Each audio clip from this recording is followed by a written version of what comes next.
আলাইকুম প্রিয় দর্শক, এই রাস্তাটা হচ্ছে লক্ষ্মীপুর রায়পুরে 1 নম্বর ওয়ার্ড 2 নম্বর ইউনিয়ন।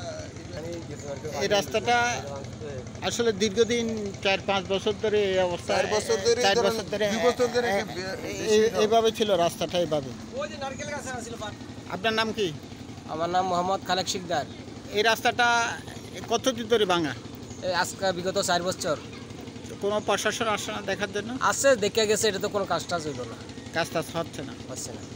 এখন জনসাধারণ চলাচল করতে গিয়ে অসুবিধা, অনেক অসুবিধা, যাতায়াতের অনেক অসুবিধা। গাড়ি ঘোড়া চলাফেরা করতে না, মানুষ চলাফেরা করতে পারে না। বর্ষা সিজনে বাড়ির ঘুরতে যাইতে হয়, মালামাল নিতে সমস্যা। আসলে রাস্তাটা পিচ করা ছিল একদম। এই রাস্তা এই অল্প কতটুকু, এই যে একটা খুব সুন্দর রাস্তা ছিল আগে খুব। আসসালামু আলাইকুম, আপনার নাম? আমার নাম মোহাম্মদ আক্তার হোসেন। এই রাস্তাটা কতদিন ধরে? আচ্ছা, 4 বছর ধরে এটা এই অবস্থা।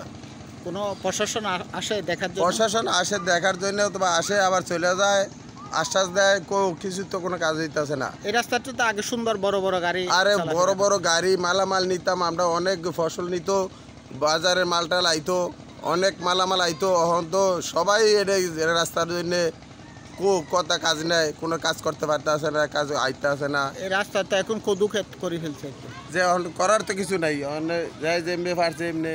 এই যে চলাফেরার লিগে অনেক সমস্যা হইতে আছে, চলাচল করতে অসুবিধা, অনেক সমস্যা। ফসল করতে আছে, ফসল নিতে তো সমস্যা, গাড়ি হয় না, গাড়ি আসতে আসে না। এটি একটি সুন্দর রাস্তা ছিল, এখন কোনো রকম করে বস্তা টস্তা দিয়ে এই রাস্তাটা, আসল রাস্তাটা দেখাচ্ছে আপনাদের। এখানে আগে বড় বড় গাড়িও চলাফেরা করতো, এই পিচ করা রাস্তাটা। এই আপনার নাম? আমার নাম হারুন গাজী। এই রাস্তাটা এভাবে কয় বছর আজকে? এই বাজে 3 বছরের বেশি। ওইখানটা বাঁধছিল 3 বছর আগে, এদিকে বাঁধছিল 3 বছর আগে, ওই যে নিদা ফিলা দিছিল, কিন্তু ওই যে হালকা পিলারের কারণে কামায়নি, ভেঙে গেছে। এরপরে কোনো প্রশাসন বা কেউ আসছিল? কত ভাই সাংবাদিক আইলো, আর কত সাংবাদিক গেল, চেয়ারম্যান, মেম্বার, উপজেলার চেয়ারম্যান, ব্যাগ তুই আয়া গেছে, তবুও কোনো কাজ হচ্ছে না, কাজ চলেনি।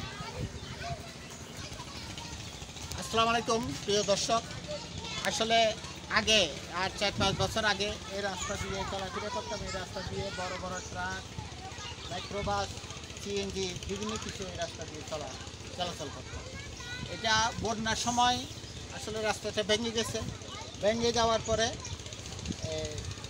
এখানে পিলার দিয়ে একটা বাউন্ডারি দিছিল, মানে রাস্তাটা পরিপূর্ণ করার জন্য।